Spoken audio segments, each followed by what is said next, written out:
Hello, good afternoon. My name is Maia. My name is Olivier.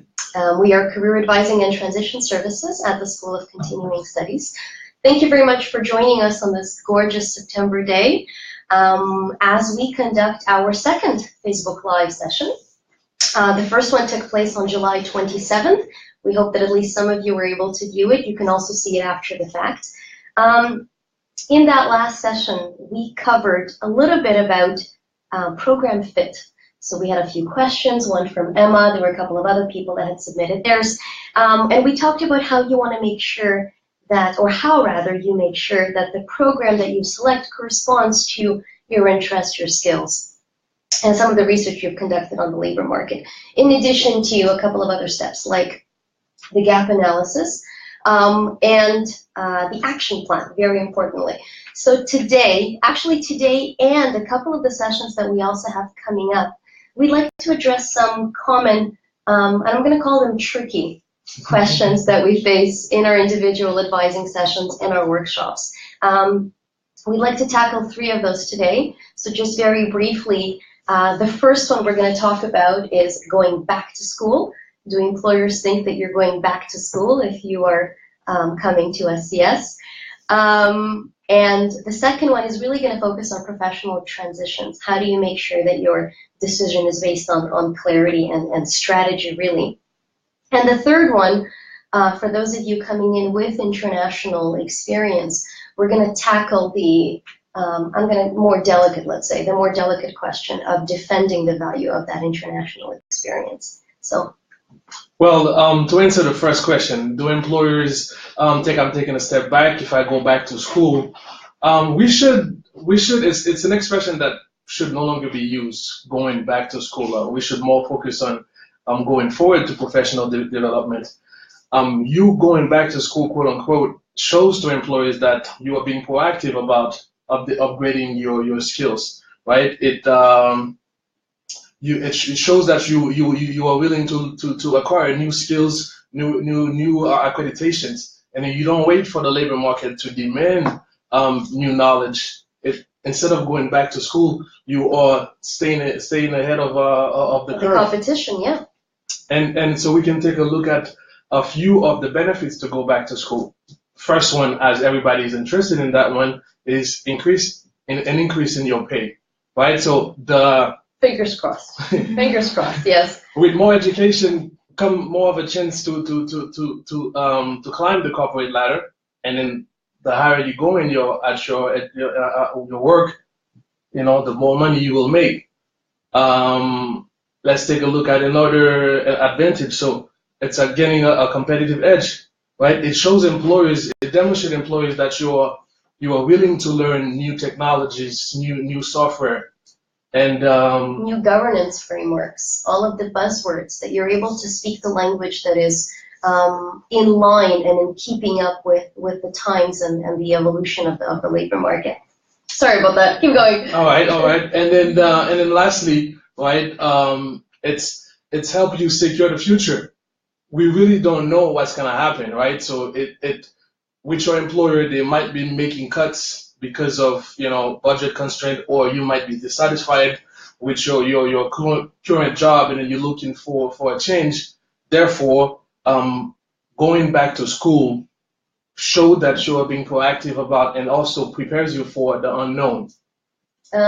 And so in light of all of that, as Olivier was pointing out at the beginning, this is really why we talk about going forward to professional development. You need to own it. You need to say it proudly. Do employers recognize that you're actually taking a step forward? Yes, they do, especially in this labor market that is evolving at dizzying speed, technologically, economically, and on an organizational level. For all of those reasons, the adaptability that you demonstrate by coming to the School of Continuing Studies, pursuing a course or an entire program, and in addition to that adaptability, the ability to learn, which is so central today and will only continue to increase in importance. For all of those reasons, employers do not think you're taking a step back. They're thinking that you're taking a step forward. And I'm going to use that as a segue into our second question, because for some of you, coming to the school is sort of a step sideways. So the second question was, I already have work experience, but I'm pursuing a new direction now. And this change of careers is sometimes overwhelming. How can I be sure of my decision, and how can I make the professional transition process run as smoothly as possible? I want to start with congratulations to all of you who've made this leap, and we really mean that. It takes courage, it takes thought, it takes strategy, it takes reprioritization, and it absolutely requires the resoluteness to look forward. So whether you've decided to change careers by circumstance or by choice, pat yourself on the back for the faith in yourself that this decision implies. And of course, it's a very big question, and it's a very personal question. So we want to make sure that you have anchored this decision, and you want to make sure really that you've anchored this decision on a strategy that reflects both your skills and your experience, but also labor market demand. So that's exactly, guys, what we work on with you. We work on the overlap or the intersection between information and introspection. We do that by reminding you that confidence doesn't just fall from the sky. I don't wake up in the morning and go, I'm going to rule the world today. Confidence is predicated on, or depends on, clarity. Clarity depends on information. So instead of just looking at job boards and websites of university programs, we're sure that most of you who have made this decision have taken some additional steps. So let's highlight, or rather let's lay out some of the steps that we would be telling you to do in our individual advising sessions, but also in the professional transition workshops. We will look, first of all, at career description pages, just career description. So let's say you're pursuing HR with us at the school.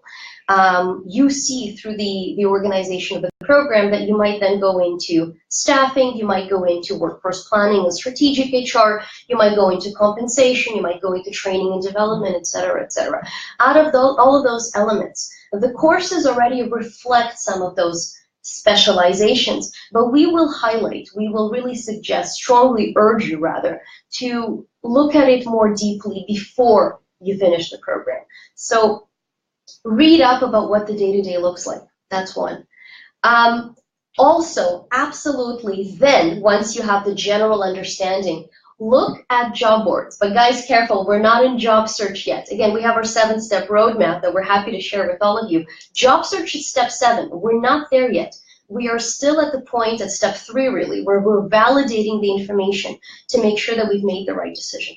And that requires that we look at job boards to, Olivier and I talk about a comparative analysis of job offers. So again, I'm going back to my HR example. Take 15 to 20 job offers in training and development. Compare them. Look at the requirements. Look at the day-to-day that is described there as an addition to the, let's say, government resources and the program at the school that you will have consulted beforehand. Look at the job boards as a way to solidify, strengthen, deepen, and validate the information that you receive there, and then do the same thing for compensation. Do the same thing for strategic HR. That right away, that is going to allow you to make a much more informed decision, and it's going to make sure that you anchor the steps that you take in more than the program of study, and in more than I'm going to shoot in the dark and hope for the best, with the understanding that everything we offer at the school reflects labor market demand. So whatever decision you've made a good one. But we want to make sure that your professional transition is not just as smooth as possible, but as quick as possible. That means you need to do a little bit more research and a little bit of more thinking ahead of time. And then, as a last element to that, informational interviews. If you don't know what we're referring to, you really need to reach out to us. If you want to validate whether you've made the right decision, or you want to make a final selection on the kind of career destination or specialization you will focus on, you need to talk to people whose job you think you want.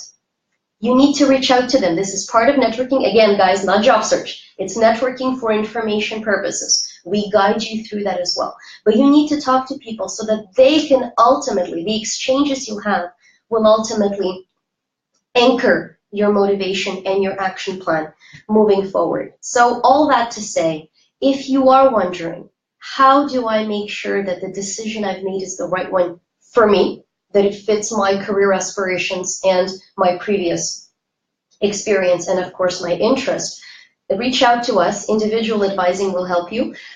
Definitely the professional transition workshops that are starting next week, next Thursday. Check that out. I think we're going to be putting a little caption after the video so that you can see how to get more of that support. I'm going to call it support, both the group sessions and the individualized support. And just keep in mind that this kind of thought process is not an afterthought. This is something you want to do throughout the course of your program. So make sure that CATS knows about you so we can be of service.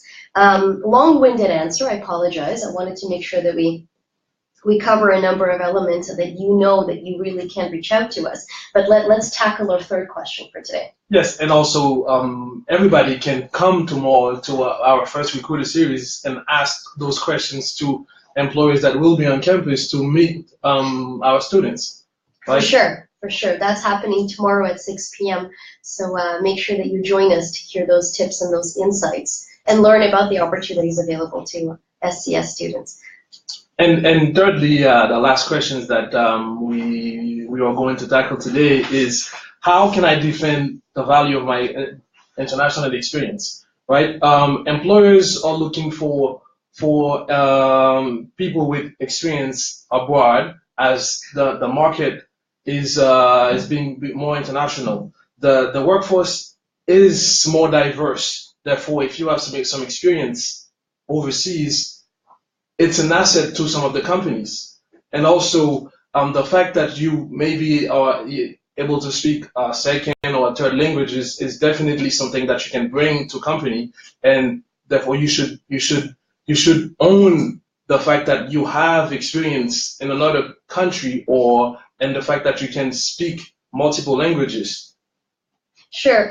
In fact, to the point where this really becomes your competitive advantage. Now, we also acknowledge, guys, that as we said earlier, this is a delicate question. We acknowledge that this is a bigger conversation. It's a bigger debate. It's a systemic debate in addition to being an individual kind of question. We're going to focus within the scope of this on the individual element. And to Olivier's excellence, to his excellent points of the understanding of international markets, and just representativeness of the clientele, both locally and internationally, I want to add three things. One, without defending or justifying, let's talk about perception of risk. When an employer sees institutions that they perhaps are less familiar with, we all naturally have an inclination to trust it less. Not because it has less value, but simply because it's not familiar to us. So the first thing you want to think about, guys, if you have international experience, is what's the concern behind that question? More often than not, the concern is not actually about the experience. It is more often than not about soft skills, communication ability, teamwork, leadership potential, language proficiency, all of which you have already demonstrated by coming to the School of Continuing Studies. So again, own it, wear it proudly. If that is the concern behind that question, you have already tackled it. The second element I want to highlight is that this labor market, locally speaking, needs you to be specific.